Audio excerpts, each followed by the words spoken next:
Well, Sunday morning here in Ashburton, and I'm joined with Jack Fagan. He's driving south to go shearing for the Lyons family. And of course, Jack, you are the world champion speed shearer. That's the second time you've won this? Yep, first time was in Invercargill 2 years ago, and second time was in France this year. And what does that mean to you, Jack? The speed shearing is a lot of fun, and it's quite a title, a lot of money. Yep. How many countries and competitors were actually at the World Championships? There was 50 competitors in the speed shear, down to a top 4 and then top 2 for the final. And the actual World Championships, our New Zealand team was Cam Ferguson and Roland Smith, which they had to qualify to make the New Zealand team.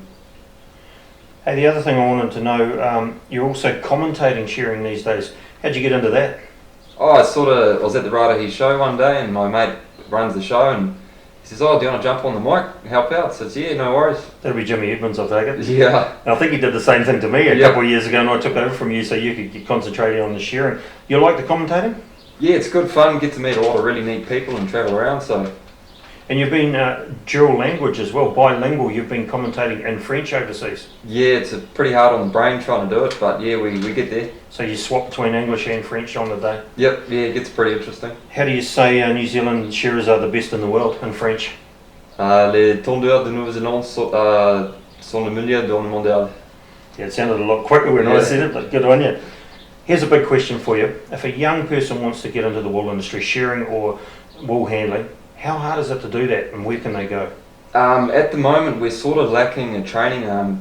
Sort of 5 years ago, we had Tectra. You could ring up and do a shearing course, and at the moment, there's elite shearer training with Gavin Rowlands, which he's great ones to get a start in the industry with, or else just ring a contractor and get a job and say, look, you're really keen to come out and learn, because the only way to learn shearing is to get out and do it, get amongst it.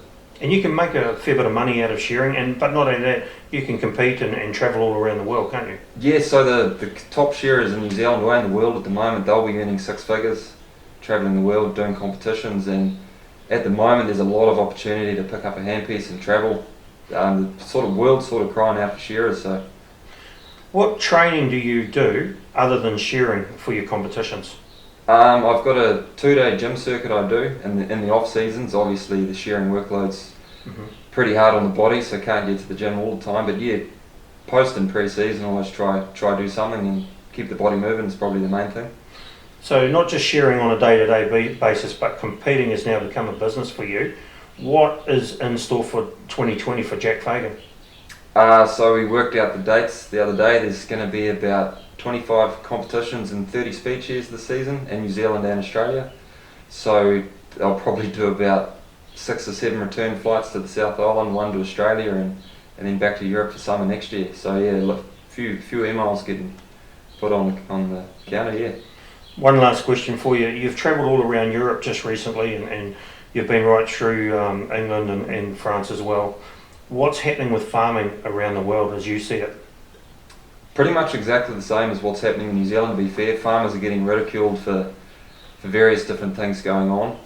And the one thing I don't agree with is everyone's anti-farming, or going anti-farming and saying the wrong things in New Zealand. I think the best thing we could do is actually step in and say, hey, you guys need help, how can we help you? Rather than text them and start bagging them on TV, etc. Is actually go and meet the people and say, what can we do, what can we give you to help you in regards to fencing, planting, nitrogen use. It's never ending, the list just goes on and on. Alright, Jack, hey, thanks very much for calling and having a cup of coffee, and I talked you into this interview. Look forward to seeing you around some of the speed shears. Yep. And good luck this next year. Yeah, good as gold. Cheers, Craig. Farmer's Voice, brought to you by PGG Rights and Livestock.